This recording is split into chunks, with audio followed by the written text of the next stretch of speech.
Alors, merci tout le monde d'être là cet après-midi. Et merci surtout Laurent Trouchot, qui travaille avec moi depuis 30 ans. Laurent, merci.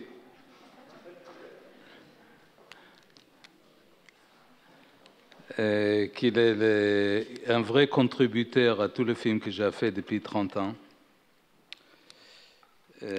Alors, on a fait les pauses, ça c'est bon. Et maintenant, j'ai le grand plaisir de voir Emmanuel, mais c'est Frédéric qui va introduire. Et après, Joël. Et après, on va faire un petit extrait de Rabin et on va déjeuner. C'est une petite synthèse. Et après, il y a une lettre à mon ami de Gaza, après le break de déjeuner, et les questions d'architecture. Alors, on a beaucoup de choses à faire aujourd'hui encore. On va, Frédéric, est-ce qu'on monte d'abord l'extrait, après tu vas introduire Emmanuel? Ouais. Alors, je crois qu'Amos voulait commencer cette deuxième session par un extrait de la création cinématographique que j'ai évoquée ce matin, mais qui est aussi évidemment un spectacle de théâtre au départ, qui avait été créé en Avignon, la guerre des fils de lumière contre les fils des ténèbres, avec Jeanne Moreau. Et donc on va commencer par ça, et ensuite je passerai la parole à Emmanuel de Marcy-Motta.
Glisser au chapitre précédent. Alors voilà, évidemment l'enchaînement est tout à fait cohérent puisqu'on part d'une œuvre à la fois audiovisuelle, vous l'avez vu, une œuvre cinématographique qui a été présentée dans des festivals de cinéma, qui est en même temps à l'origine un spectacle de théâtre, qui revient évidemment sur une mémoire extrêmement lointaine par rapport au texte. Et c'est évidemment l'enchaînement tout trouvé pour vous présenter Emmanuel de Marcy-Motta, qui est à la fois directeur du Théâtre de la Ville et du Festival d'automne ici à Paris. Et on va, je crois, avec vous aussi reparler de mémoire et remonter à 68 et 72. Hein, c'est bien ça, je dois dire ça comme ça. Merci. Voilà. Merci. Eh bien, bonjour à vous. Donc, d'abord, pour vous dire et remercier d'abord Amos Gitaï, personnellement, pour cette invitation, et aussi me permettre de le féliciter pour toute cette immense entreprise entre l'art, et je dirais 3 mots, l'art, la mémoire et l'histoire. Parce que je tiendrai dans cette petite intervention à peut-être, non pas séparer, mais en tout cas à distinguer la notion de mémoire et la notion d'histoire. Et je pense que ce sont 2 concepts fondamentaux qui, tant dans la trajectoire d'un artiste comme Amos, mais aussi dans la grande histoire, on va dire, du théâtre, de la nuit des temps, à aujourd'hui ou dans l'histoire du cinéma, nous permettent aussi de continuer à penser et à cheminer. Évidemment, je vais évoquer la notion de mémoire. Et je dirais, à propos de la mémoire, en introduction, plusieurs choses. Je dirais, avant de venir plus précisément sur le rapport du théâtre et des différents arts, qu'il s'agit bien entendu pour moi de considérer la mémoire comme quelque chose qui est en mouvement. Que quand on interroge la question du théâtre et du patrimoine, et du contexte, puisque ce sont les trois mots que vous avez dans cette intervention, il s'agit bien de considérer que la mémoire est vivante, que la mémoire n'est en aucun cas figée, qu'en aucun cas elle n'est qu'un endroit que l'on va rechercher et qui nous permet alors de penser l'oubli ou non. Mais qu'en art, et pour le créateur, la mémoire est quelque chose sur lequel on peut ou non travailler. Et là, c'est la question du choix, et qui est un autre mot essentiel. Et comment avance-t-on et quel choix fait-on? Et j'introduirai alors un autre mot, qui est la question de quoi avons-nous à répondre? Et c'est important si on regarde l'histoire, cette fois justement, du XXe siècle. Je vais y revenir, quant à la question du théâtre, puisque c'est à cet endroit-là que je vais intervenir. Après ce court préambule pour situer quelques mots qui vont nous aider à penser et l'importance des mots au théâtre, on vient de l'entendre, je dirais la chose suivante également à propos du film ou de l'extrait que nous venons de voir. Il y a une chose qui est tout à fait marquante, c'est la place des mots. Justement, et qu'est-ce qu'ils viennent réveiller dans notre mémoire de spectateur. Mais il y a aussi la place des sons, puisque l'extrait que nous venons de voir et la musique est extraordinairement importante.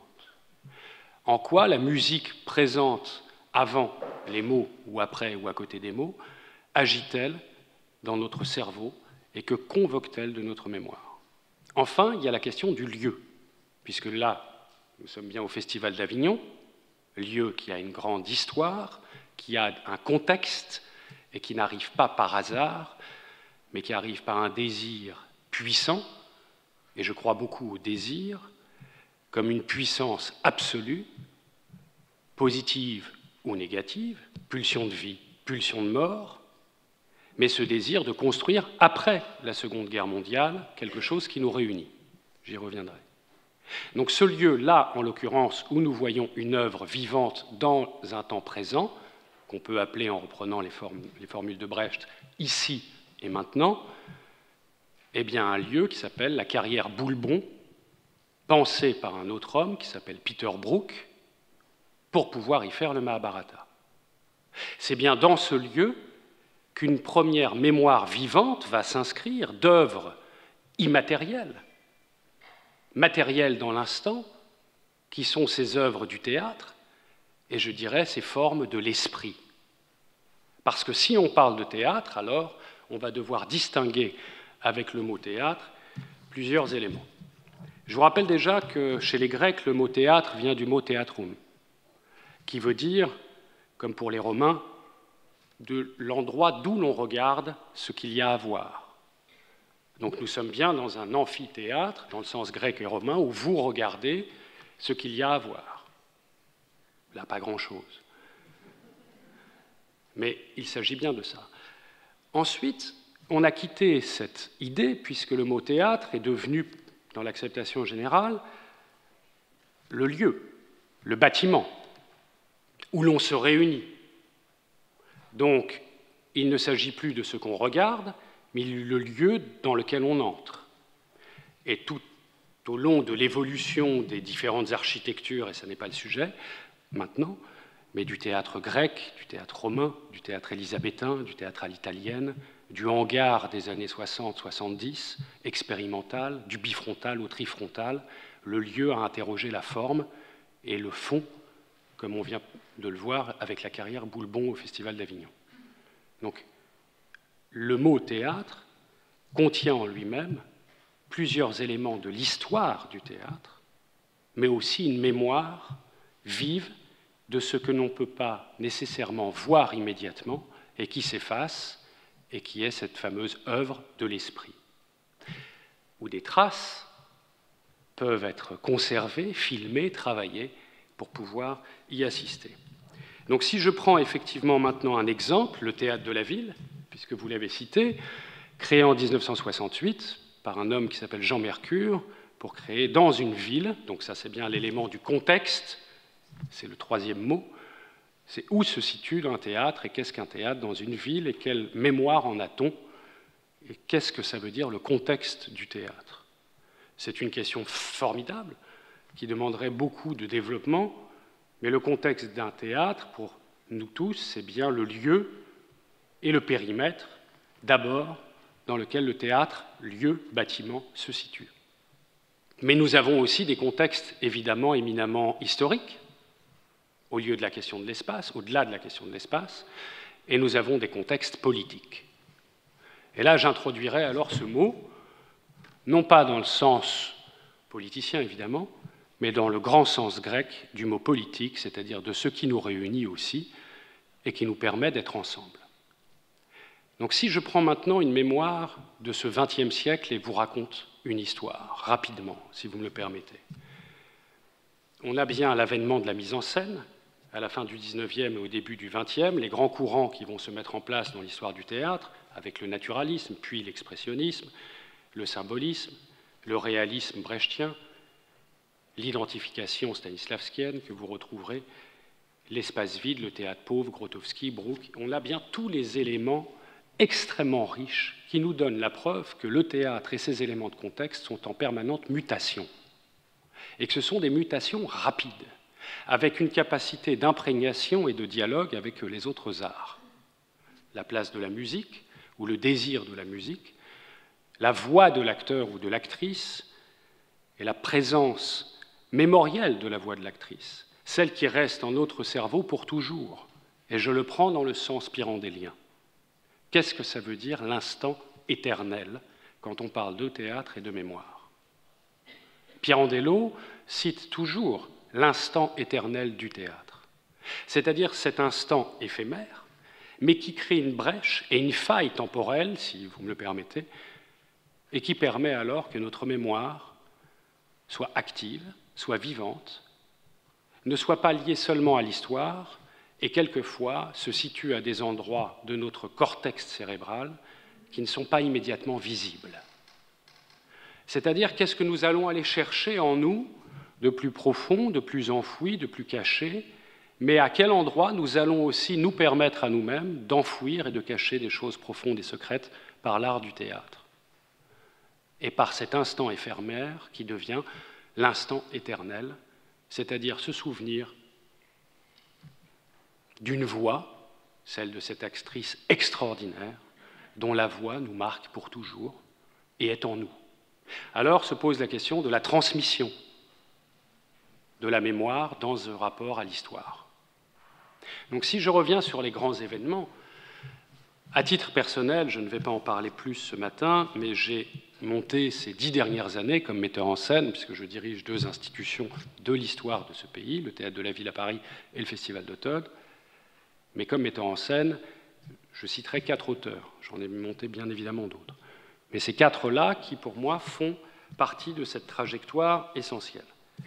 Roger Vitrac, qui écrit « Victor ou les enfants au pouvoir » en 1929, c'est-à-dire juste après ou entre les 2 guerres, et qui se pose la question de l'enfant, Victor, qui commence par un V comme victoire et comme Vitrac, et qui doit mourir à l'âge de 9 ans, c'est-à-dire avant le chiffre 10, c'est-à-dire le système décimal que nous connaissons.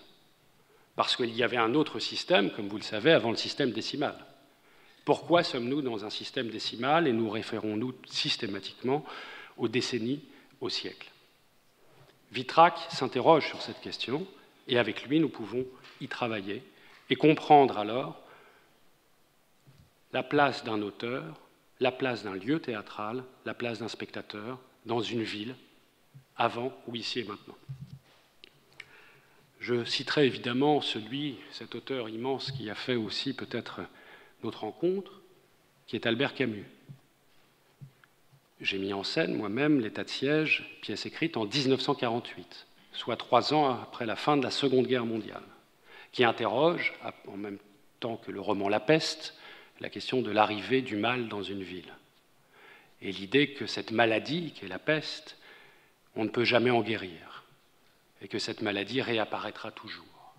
Donc il faut être vigilant, attentif, et avoir un peu de mémoire pour se souvenir des grands moments terrifiants de l'histoire, de la nôtre, parce que nous savons qu'ils peuvent se reproduire d'une autre manière à tout instant. Donc Camus, j'en dirai pas beaucoup plus, mais nous permet artistiquement de nous réunir dans un théâtre, dans un lieu, pour pouvoir continuer, je dirais, une méditation et aussi un instant de plaisir, parce qu'il avait une formule qui était fondamentale, qui était le plaisir de vivre et le plaisir de la vie. Et qu'est-ce que c'est que ce désir de vie dans son œuvre? Ensuite, je prendrai Ionesco et une pièce qui s'appelle Rhinocéros, que vous connaissez tous, mais qui est très peu montée, et qui a été écrite en 1959, où Eugène Ionesco, à moitié roumain, à moitié français, a lui-même eu le désir de raconter cette transformation de l'homme possible vers autre chose, et ce profond archaïsme qui est en chacun des êtres. Et comment, au fond de nous, il y a peut-être cet animal aveugle, parce qu'il est aveugle, il voit très mal, qui s'appelle le rhinocéros. Et Ionesco pensait d'ailleurs appeler au départ sa pièce « Les moutons féroces ». Et finalement, ça a donné des rhinocéros. Des rhinos féroces, d'ailleurs, disait-il, dans une interview avant de mourir. Et il s'est interrogé toute sa vie sur qu'est-ce qu'est le rhinocéros qui est en vous, en moi, en nous, et le rhinocéros qui va revenir. Donc ce rapport politique, si vous voulez, c'est-à-dire l'endroit où l'on s'interroge dans une société à travers une discipline, laquelle le théâtre, et ses auteurs et ses poètes, sur l'être humain, sur ce qu'il est, et comment il peut transformer l'autre et se transformer soi-même. Enfin, je citerai pour finir un autre auteur que nous aimons beaucoup et que tu as eu la chance de rencontrer, Amos, qui est Arthur Miller. Arthur Miller, avec cette pièce que je viens de monter récemment, qui est écrite en 1952, qui s'appelle « Les sorcières de Salem », pièce peu montée en France, beaucoup montée ailleurs dans le monde. Et cette pièce, vous le savez, alors justement, part d'un fait réel, d'une histoire réelle dans la ville de Salem, en 1692, où effectivement des jeunes femmes sont condamnées, et beaucoup de femmes vont être condamnées, pour sorcellerie et condamnées à mort, pendues. Et Arthur Miller part dans la ville de Salem, enquête. Donc il y a bien un travail aussi d'enquête, de reconstitution pour soi-même, et j'en dirai un mot pour conclure sur ces 4 auteurs, un travail de reconstitution pour soi-même, de compréhension exacte des événements historiques, mais pour pouvoir alors les sublimer par l'art et les traduire artistiquement. Et créer cette pièce en 1952, qui vient rencontrer la problématique du macartisme aux États-Unis, et qui aujourd'hui, en 2019, pour moi à Paris, est jouée par un acteur qui s'appelle Serge Maggiani, avec Élodie Bouchez et d'autres acteurs.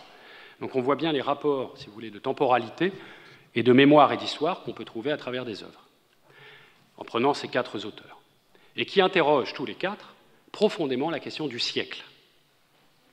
Alors je dirais maintenant 2 choses, rapidement. La première, c'est qu'il s'agit bien de préciser qu'il ne s'agit pour personne de faire un travail archéologique, et que de travailler sur la mémoire, ça n'est pas faire de l'archéologie, et que nous ne sommes pas des historiens. Que l'artiste n'est pas un historien. Qu'il y a des champs disciplinaires qui appartiennent à chacune et à chacun, et qu'il est important, même si nous pouvons travailler de manière transversale, et en collaboration, en coopération, et mettre en mouvement un ensemble, mais il s'agit bien de savoir d'où l'on part, où l'on est, et à qui on s'adresse. Donc l'artiste n'est pas un historien, il est celui qui peut puiser dans l'histoire, et dans cette grande histoire fondamentale, et là je pense au XXe siècle bien évidemment, mais qui lui est constitué par les siècles précédents. Si nous parlions, il y a peu de temps par exemple, un autre sujet, qui viendra plus tard certainement, qui est celui de l'Inquisition en Europe, qu'est-ce que cela a produit jusqu'à aujourd'hui, où en sommes-nous en ce début du XXe siècle? Donc on voit bien que c'est la question de la mise en mouvement de notre imaginaire par rapport aux faits de l'histoire, et qu'il s'agit bien, pour l'artiste, de développer sa propre liberté d'imagination et de création. Ce qui est fondamental, sinon une confusion pourrait rentrer. À partir de ces éléments, je disais, finalement, quand on parle du patrimoine du théâtre, Qu'est-ce qu'est le patrimoine du théâtre? Eh bien, je dis, à travers ces exemples, ce sont forcément des œuvres de l'esprit. Nous avons des bâtiments, mais nous avons des œuvres de l'esprit. Mais n'oublions pas que ces œuvres de l'esprit, elles n'existent que parce qu'elles attendent d'être rendues à la vie. Si vous ne les rendez pas, si nous ne les rendons pas à la vie, ces œuvres de l'esprit, qui peuvent être couchées sur le papier, attendent qu'on les mette debout. Là, je pense alors cette fois à des personnages, à Antigone, à Hamlet, qui sont en attente, comme dit Pirandello, pour toujours, et qui attendent secrètement qu'un autre, qu'une autre, les rende à la vie pendant un instant, qui est celui non pas de la présentation, mais de la représentation. Donc on pourrait alors imaginer que la Terre, qui est ronde, comme vous le savez, parce qu'elle n'a pas le choix, ça vient de la gravité, eh bien cette Terre ronde est entourée d'un ruban qui est celui des personnages qui sont en attente, que nous, qui sommes mortels, et eux qui sont éternels, parce qu'il faut intégrer que le personnage est éternel, mais que la personne est mortelle. Et bien que Hamlet, que Antigone, que Rodogune, que Philoctète, que tant de personnages sont en attente qu'on leur redonne la vie pendant un temps donné. Pour cela, il faut bien alors considérer que la mémoire, elle est vivante, que la mémoire est présente, et c'est que c'est elle, et à partir d'elle, que nous constituons le récit de l'avenir. Donc le grand sujet passé, présent, futur, et je vous renvoie aussi à ce texte extraordinaire de Ionesco qui est passé, présent, passé, et qui veut tout dire dans tout le rapport à son œuvre et à sa propre imagination. Et donc je dirais enfin que le contexte du théâtre est bien le lieu de l'espace et du temps.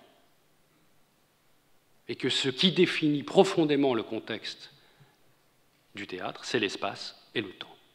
L'espace, je l'ai dit en introduction, comme lieu, le bâtiment, mais aussi le lieu de la représentation, qu'il soit rectangle, rond, peu importe, triangulaire, celui où l'actrice ou l'acteur joue, pour d'autres qui le regardent, et là on revient au sens grec du mot théâtre, mais le temps de ces personnages enfouis, secrets, qui sont dans notre mémoire individuelle et qui deviennent alors une mémoire collective.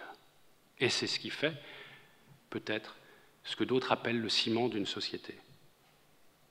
Je déteste le mot ciment,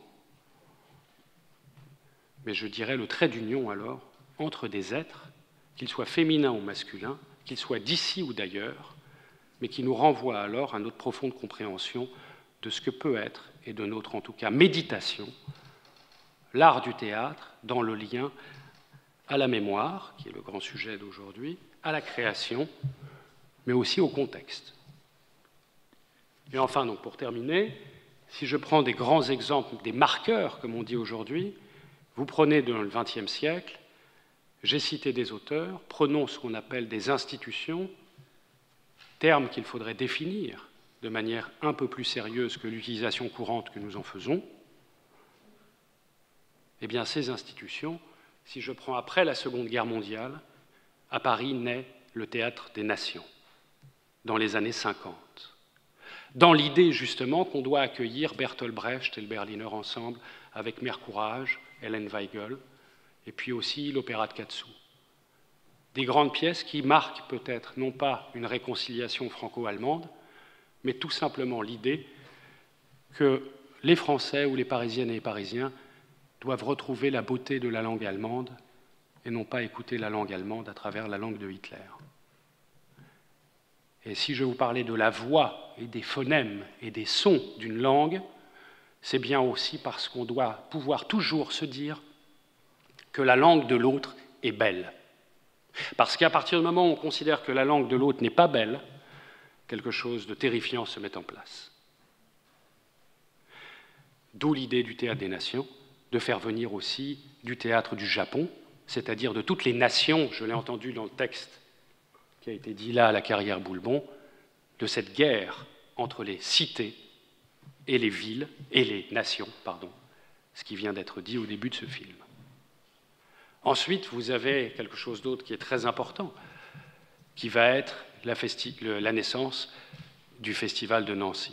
Théâtre, festival mondial, on passe du mot nation à festival mondial du théâtre universitaire, avec l'arrivée effectivement de Pina Bausch, Tadeusz Kantor, puis on connaîtra Grotowski et tant d'autres.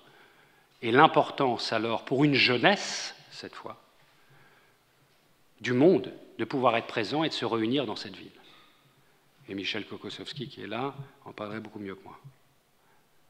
Ensuite, vous avez, et parallèlement, l'idée de la naissance par Jean Mercure du Théâtre de la Ville à Paris, qu'il appelle Théâtre municipal populaire à ce moment-là, tout simplement, avec une troupe, la sienne, des auteurs, des poètes, la musique, le théâtre, et il dit il faut qu'il y ait les arts frères, il reprend le concept de Brecht à propos des arts frères, le théâtre, la danse et la musique. Et vous avez parallèlement la naissance du Festival d'automne par Michel Guy, qui veut que Paris accueille l'étranger, et les grandes formes américaines, Bob Wilson, Robert Wilson, Merce Cunningham, Lucinda Childs, celles qui vont débarrasser ou ceux qui vont débarrasser la scène du réalisme et du naturalisme. Et enfin, 1981, la naissance du théâtre de l'Europe Odéon. Alors vous pouvez me dire, mais le Festival d'Avignon, bien sûr, mais je l'ai déjà cité, parce qu'on le connaît bien, parce qu'il a un lieu qui est physique et visible, et qui reste, je dirais, le lieu de mémoire et d'histoire dans la cour du Palais d'Honneur, Palais des Papes, donc on ne peut pas faire plus historique, pour faire la représentation du vivant et du contemporain et du présent. La grande question, c'est que maintenant nous sommes au XXe siècle, au XXIe. Vous voyez, j'ai du mal à le dire. Mais nous sommes au XXIe et je finirai par dire que ce qui m'importe ou ce qui me semble intéressant de travailler, c'est comme en 1920 ou en 1820 ou en 1826, quand Musset écrit « Les confessions d'un enfant du siècle », à quel moment ce XXIe siècle commence? Eh bien, pour moi, il commencera à partir du moment où nous arriverons ensemble à nommer les années 20 du XXIe, c'est-à-dire dans un an. Parce que, pensez-y, quand nous serons en 2027, nous serons dans les années 20 du XXIe. Et quand nous dirons à quelqu'un « vous êtes dans les années 20 », il ne pensera plus au XXe, il pensera au XXIe. Aujourd'hui, vous ne dites pas qu'on est dans les années 10, ni avant dans les années 0, puisqu'on ne les nomme pas. Si je dis les années 20 au moment où je parle, vous pensez automatiquement au XXe siècle. Mais dans 8 ans, vous ne penserez pas à la même chose. Donc, en conclusion, ces œuvres de l'esprit, dans leur classement par système décimal, nous permettent bien de nous représenter un endroit de notre propre existence. Et enfin, pour terminer, je dirais à Amos Gitaï que le trait d'union et le lien qu'il fait dans ce rapport au temps, à l'espace, au théâtre, à la danse, à la musique, à son désir des langues différentes ensemble sur le plateau, ce qui sera présenté bientôt à Paris, puisque Amos sera présent avec un spectacle au Théâtre de la Ville début septembre, où nous entendrons deux langues du monde, face à face, côte à côte. Ce sont des chemins essentiels pour ce que nous visons, c'est-à-dire la paix. Voilà, merci.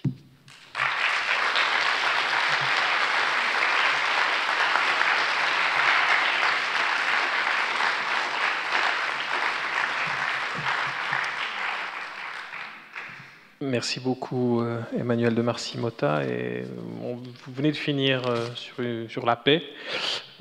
L'enchaînement est tout trouvé puisque avant la prochaine intervention de Joël Hautevole, on va regarder un extrait du dernier jour d'Yitzhak Rabin pour introduire la relation justement de M. Hautevole de la BNF.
תרשו לי לומר שאני גם מתרגש. אני רוצה להודות לכל אחת ואחת מכם שהתייצב כאן כנגד האלימות ובעד השלום. הממשלה הזאת, שיש לי זכות לעמוד בראשה, יחד עם חברי שמעון פרס, החלטנו לתת הזדמנות לשלום שיפתור את מרבית בעיות מדינת ישראל. הייתי איש צבא 27 שנים. נלחמתי כל עוד לא היה סיכוי לשלום. אני מאמין שיש סיכוי לשלום, סיכוי גדול, וחייבים לנצל אותו למען אלה שעומדים פה, למען אלה שאינם עומדים פה, והם רבים בעם. תמיד האמנתי שמרבית העם רוצה בשלום, מוכן ליטול סיכון לשלום, ואתם כאן בהתייצבותכם בעצרת הזאת מוכיחים עם רבים אחרים שלא הגיעו לכאן שהעם באמת רוצה בשלום.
Voilà, je pense que vous l'avez ressenti, on est véritablement là à la fois dans du matériel évidemment d'archives véritables, de télévision, de documents, et on glisse dans une reconstitution d'archives, mais de Amos Gitaï qui fait archives, comme le dira Jean-Michel Frodon plus tard, autour de ce film qui est un ensemble extraordinaire d'éléments, de recherches, de travaux, qui maintenant sont déposés à la BNF. J'ai le plaisir de passer la parole à Joël Huttevol, directeur du département des arts et du spectacle de la Bibliothèque nationale de France.